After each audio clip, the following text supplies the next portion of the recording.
ఎలైనా అని ఈ ఎనోషోలు ఎక్కడి నుంచి తీసుకొచ్చారు ఈ పేరు అనేది కొంచెం బైబిల్లో సెర్చ్ చేశాను.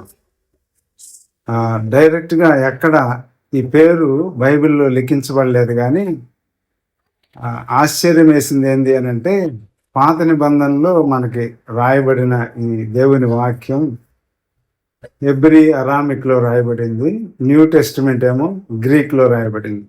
ఈ రెండిట్లో రెండు మంచి భావాలు కలిగిన ఆ పేరుకి అర్థాన్ని నేను చూడగలిగాను. ఎలైనా అనే దానికి గ్రీకు ఫ్రెంచ్లో ఏమనుంది అని అంటే బ్రైట్నెస్, షైనింగ్, లైట్, టార్చ్ అని ఇంకా కొన్ని ఉన్నాయి. అసోసియేటెడ్ నేమ్స్ కూడా ఏమున్నాయంటే స్ట్రెంగ్త్ అని, గ్రేస్ అని, హోప్ అని, ఇన్స్పిరేషన్ అని ఉన్నాయి. ఆ యొక్క మాటకు ఎంత అర్థం ఉన్నాయా అని అనిపించింది. హీబ్రూ వర్డ్ చూస్తే ఏల్ అయినా అని ఉందనమాట. ఏల్ అంటే దేవుడు అని అర్థం హీబ్రూలో. అయినా అంటే గాడ్ హ్యాజ్ ఆన్సర్డ్ అని, హ్యాజ్ ఆన్సర్డ్ అనే పదము అయినా అని ఉంటుంది. ఏల్ అయినా అని అంటే God has answered, my God has answered అని ఉందన్నమాట. దీంట్లో నుంచి 34:4 వచనాలు చదివాను కదా, దాంట్లో ఫియర్ అనేది ఉందన్నమాట. స్ట్రెంగ్త్. ఏమి స్ట్రెంగ్త్ అని అంటే, దేవునిలో మనం కానీ ఉన్నామంటే delivered me from all my fears, నాకున్న వాటిలన్నిటిలో నుంచి నాకు భయాన్ని తొలగించి నాకు శక్తిని దయచేయి అని అర్థం. ఆ పాపకి 3 years కంప్లీట్ అయ్యి ఇంకొక ఇయర్లోకి వచ్చింది అని అంటే ఎదుగుతూ ఉంది. తనకు కూడా స్ట్రెంగ్త్ కావాలి, ఫిజికల్గా కావాలా, అలానే స్పిరిచువల్గా కూడా కావాలి. స్పిరిచువల్ స్ట్రెంగ్త్ ఎవరు ఇస్తారంటే దేవుడు ఇస్తారు. దానికి ఎవరు బాధ్యులు అని అంటే పేరెంట్స్. వాళ్ళిద్దరి రెస్పాన్సిబిలిటీ అనేది చాలా ముఖ్యం. మనము దేవుని గ్రంథంలో చూస్తే చిన్నపిల్లల్ని లేక పుట్టిన సమూయేలుని పాలు విడిచిన తర్వాత ఆ మందిరంలోనికి తీసుకుని వస్తే డెడికేట్ చేస్తే ఆయన ఒక గొప్ప ప్రవక్తగా, ఒక యాజకుడుగా, ఇజ్రాయేలీలకి ఒక మధ్యవర్తిలాగా ఉన్న వ్యక్తిని అన్న ప్రజెంట్ చేసింది దేవునికి.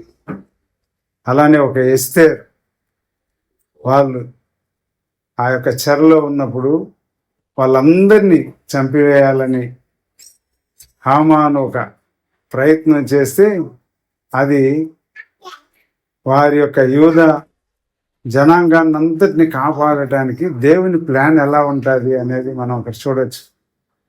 అసలు రాణి రాకపోవటం వల్ల ఆమెను తొలగించేసి ఎస్తేర్ని దేవుడు ఆ స్థానానికి ఇచ్చాడు. దాని ద్వారా ఎంతోమందికి ఆమె విమోచనగా ఉన్నట్లుగా, దాని సందర్భంగా పూరీము అనే ఆ ఫెస్టివల్ కూడా వాళ్ళు చేస్తారు, జ్యూస్. అలా ఈ పాప కూడా ఎదగటానికి, పెంచటానికి ఒక మొర్దెకైలాగా, ఒక హన్నాలాగా వీళ్ళిద్దరు ఉండాలి. ఎందుకు అని అంటే ప్రతి పిల్లలు, పెద్దలు, మనందరం ఎవరు అంటే గాడ్స్ ఇమేజ్. మనం మర్చిపోతాం. ఎంతసేపు మనం ఎలాగ భావిస్తామంటే మనుషులలో దేవుని నమ్ముకున్న మనమే ఒక సపరేట్ దేవుని పిల్లలము, మిగతా వాళ్ళు కాదు అని అనుకుంటాం. దేవుడు అందరినీ తన యొక్క ఆత్మను అనుగ్రహించాడు, కానీ వాళ్ళు దూరంగా ఉన్నారు, చీకట్లో ఉన్నారు. అదే ఇక్కడ మనం చూడొచ్చు. డార్క్నెస్ అనే దాంట్లో నుంచి కూడా మనం గమనించవచ్చు. యోహాను సువార్త 1:5 ఉన్నది కదా, light shines in the darkness అని. వెలుగు చీకటిలో ప్రకాశిస్తుంది. ఎవరు ఆ చీకటిలో ప్రకాశించే వెళ్తారంటే దేవుడే. కాబట్టి ఏమి కూడా చీకటిలో ఉన్న వాళ్ళకి, లేకపోతే పాపంలో ఉన్న వాళ్ళకి, లోకంలో ఉన్న వాళ్ళకి ఎనోష్ రిని ఆమెను ప్రజెంట్ చేయాలి. ఒక వెలుగుగా, పేరుకు తగిన రీతిగా ఉండాలి అనేది. అలానే మనం కూడా ఉండాలి. దాని తర్వాత కీర్తనలు 118:5 చూస్తే set me in a large place, ఒక విశాలమైన స్థలంలో నన్ను ఉంచుము అనే భావాన్ని అక్కడ మనం చూడొచ్చు. 118:5 కూడా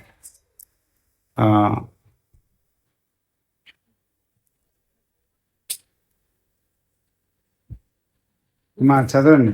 118:5 వచ్చి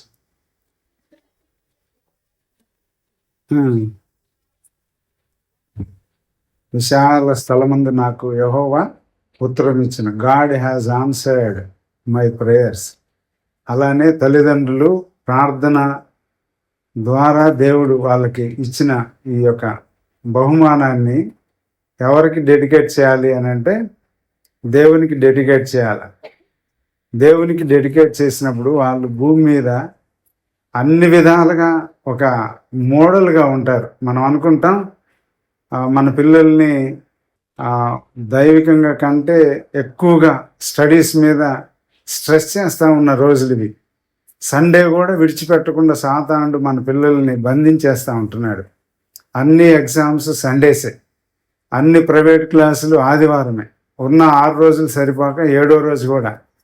ఎంత విచిత్రం ఏంది అని అంటే మనిషి యొక్క ఆ స్పిరిచువల్ లెవెల్స్ని, లేకపోతే దేవుని నమ్ముకున్న వాళ్ళకి ఉన్న పిల్లల్ని కూడా పక్కదారి తీసుకుని వెళ్ళటానికి మనకు కూడా ఎలాగైపోతుంది అని అంటే పిల్లల మీద కాన్సన్ట్రేషను స్పిరిచువల్గా మనం పెంచేదానికంటే ఫిజికల్గా వాళ్ళని బాగా ఎడ్యుకేట్ చేయాలనే కాన్సన్ట్రేషన్లోనే ఉంటాం. చదువులో తక్కితే వెళ్ళి టీచర్ దగ్గరికి 4 సార్లు వెళ్ళి ఎక్కడ వాళ్ళు ల్యాక్గా ఉన్నారు, ఎక్కడ చదవలేకపోయారు, ఎక్కడ కొద్దిగా వెనకబడ్డారని ఎంతో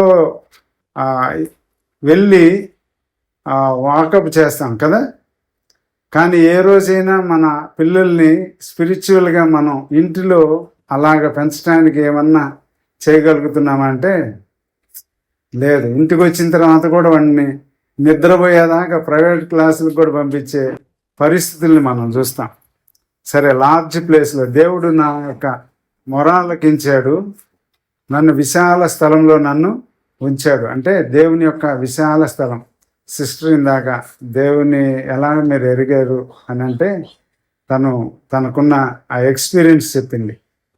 ఆ బర్డన్ అంతా తీరిపోయి చాలా ప్లెజెంట్గా నాకు ఏదో ఫ్రీగా అనిపించేసిందండి, ప్రశాంతంగా ఉన్నది అని.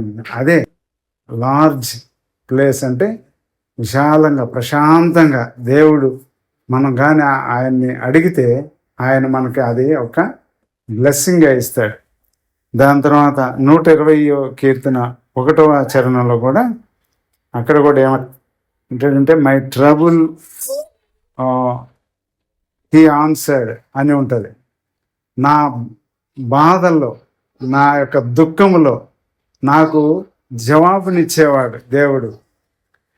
అలానే మన జీవితాల్లో కూడా మనం కూడా ఒక ఎలైనా లాగానే, అంటే మనం కూడా ఒక దేవుని అడిగే వాళ్ళంగా, ఆయన దగ్గర పొందే వాళ్ళంగా మనం ఉండాలి.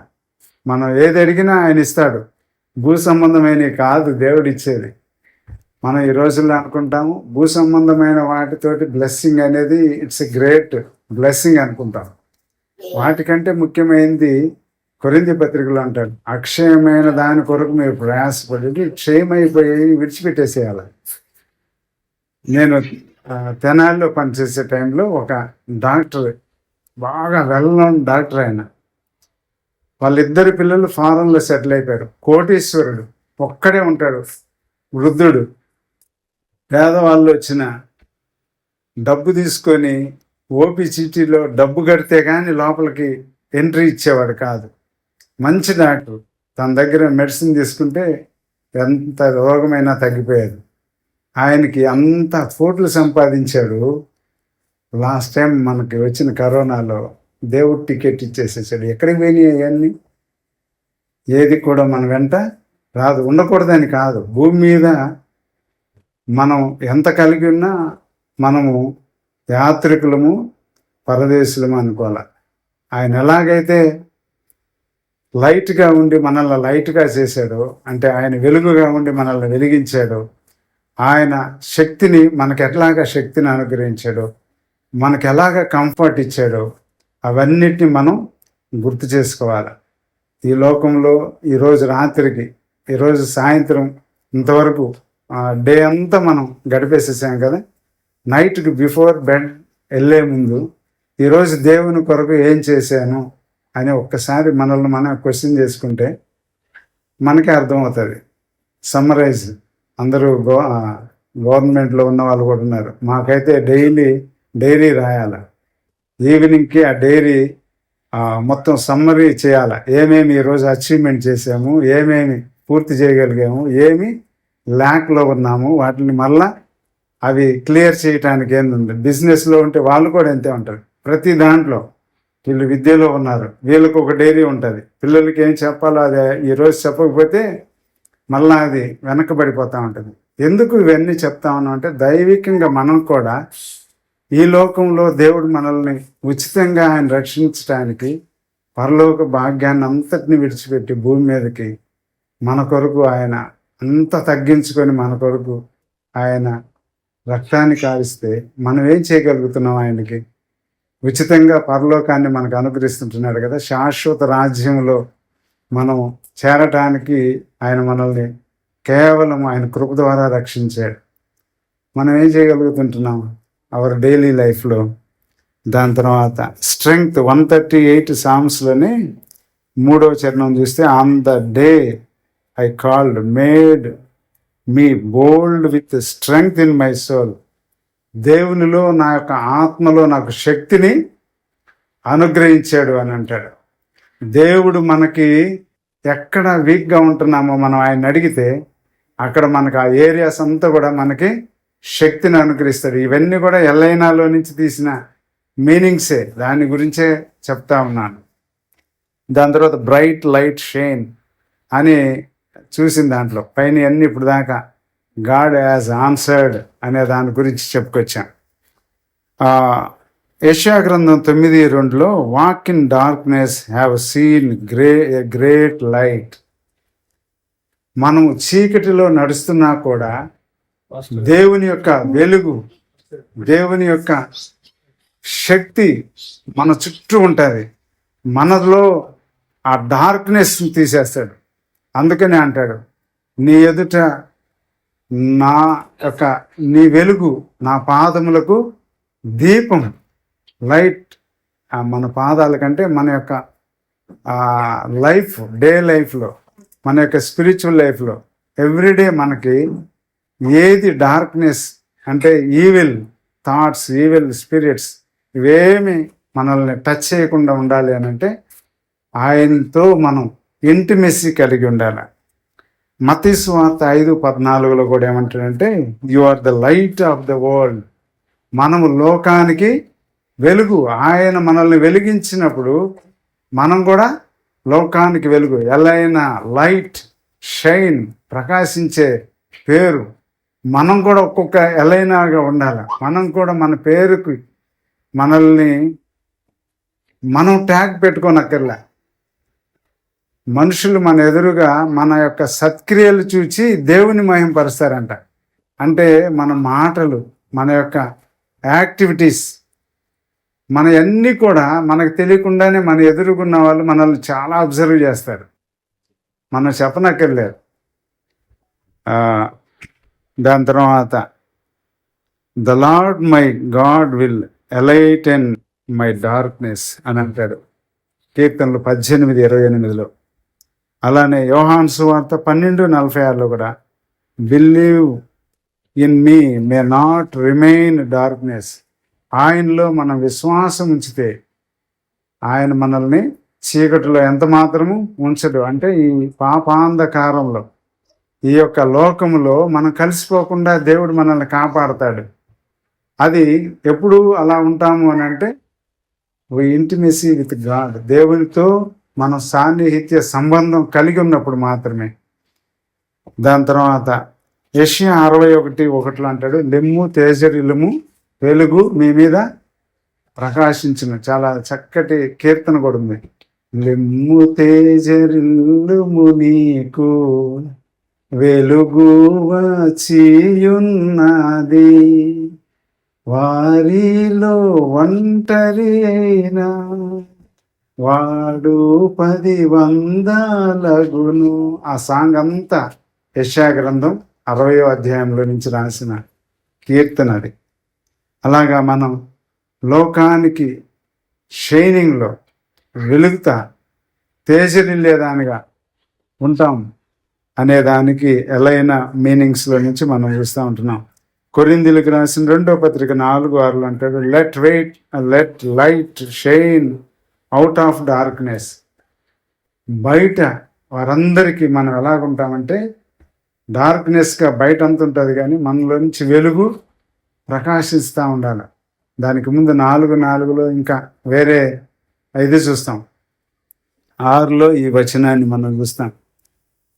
దాని తర్వాత 119, 105లో చూసాం కదా, word is a lamp to my feet, నా పాదములకు దీపం, ఆయన మన త్రోవలకు వెలుగు. కాబట్టి అలాగా మన జీవితాలు రక్షించబడిన మనం డార్క్నెస్లో ఉన్నట్టు ఉంటే సరిపోదు, మన లోకానికి వెలుగై ఉన్నాము అని అంటాడు. లూకా సువార్త 8, 10, 11 అధ్యాయాల్లో మనం 3 వచనాలు చూడొచ్చు. అక్కడ అంటాడు, మీరు లోకమునకు వెలుగై ఉన్నారు, దీపం ముట్టించి ఎక్కడ పెట్టకూడదు అంటాడు, కొంచెం కిందను మంచం కింద పెట్టకూడదు, కానీ అందరికీ వెలుగు కనిపించటానికి దీపస్తంభం మీద పెట్టాలి అని అంటాడు.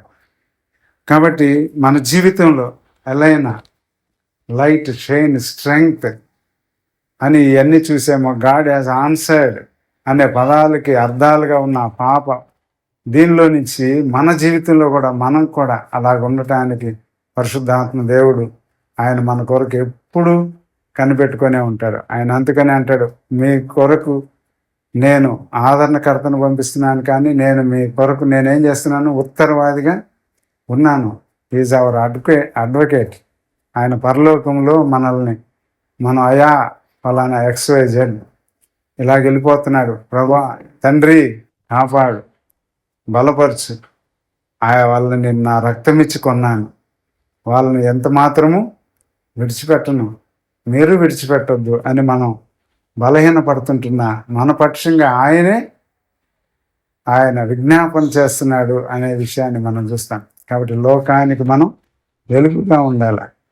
చివరిగా ఒక ఎగ్జాంపుల్ చెప్పేసి ముగిస్తాను.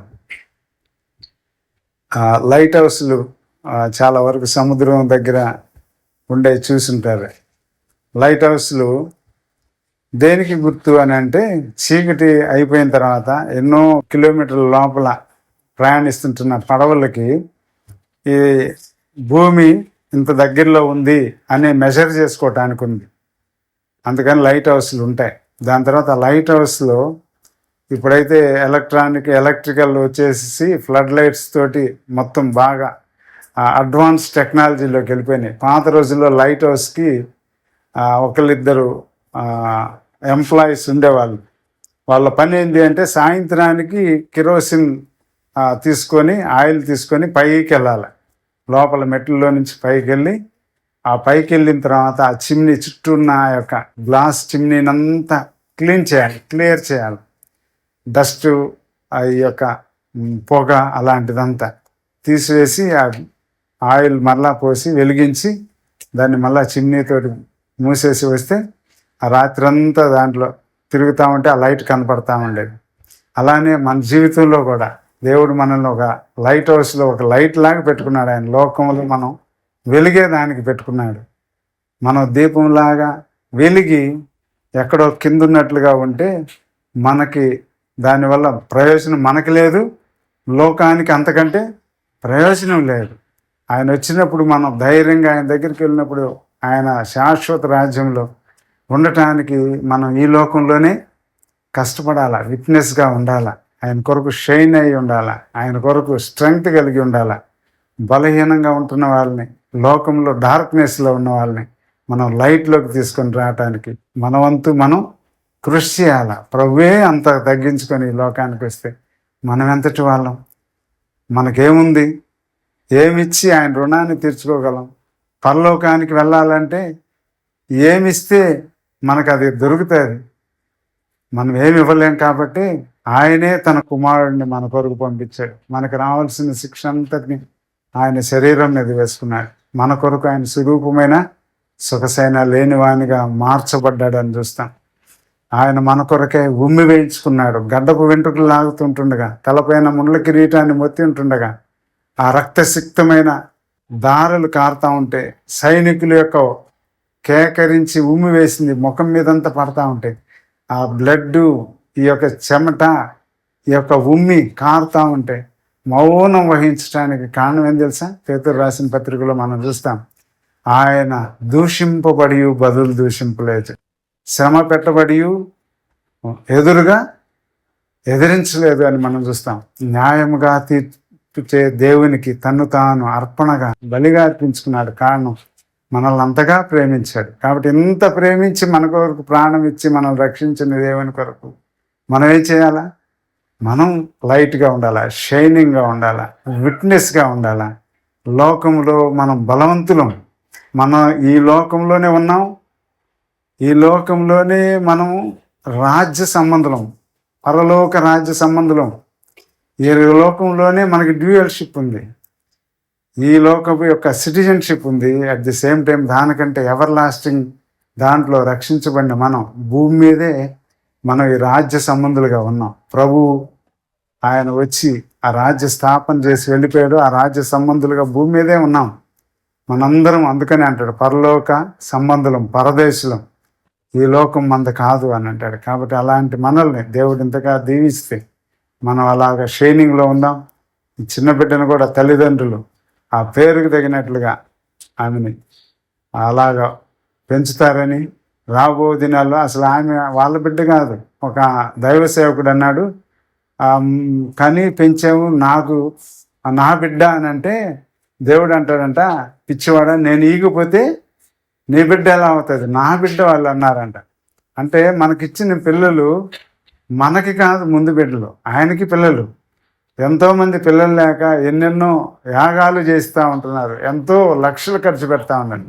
దేవుడు మన కృప కలిగి మనకి ప్రజెంట్ చేశారు, వాళ్ళని ఆయనకి ప్రజెంట్ చేయాలి మనం, వాళ్ళు ఆయన పిల్లలు. కాబట్టి అలాగా ఎలైనా ఈ 4th ఇయర్లో ప్రతి